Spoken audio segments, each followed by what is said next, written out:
তুমি হিংসার ব্যবসা করো না, তুমি অহংকারের ব্যবসা করো না, তুমি গালাগালির ব্যবসা করো না, তুমি হারামের ব্যবসা করো না। একটা মানুষের হককে মেরি আর সে একজনের কার হক তুমি জানো?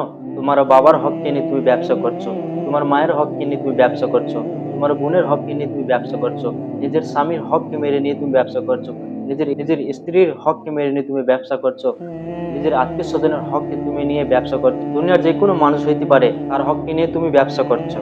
এই ব্যবসাগুলো হয়তো দুনিয়াতে তোমাকে বেঁচে থাকতে অনেক লাভ দেবে, আর তুমি যদি এই অবস্থায় মারা যাও, তাহলে যাদের তুমি হক খেয়েছো সেই হককে আগুনের ভিতরে পরিবর্তন করা হবে, আর সেই আগুনের ভিতরে তোমাকে রাখা, আর সেখানে তুমি থাকতে পারবে? দুনিয়ার যতই বড় ক্ষমতাশীল মানুষ হোক না কেন, সেখানে থাকতে পারবে না।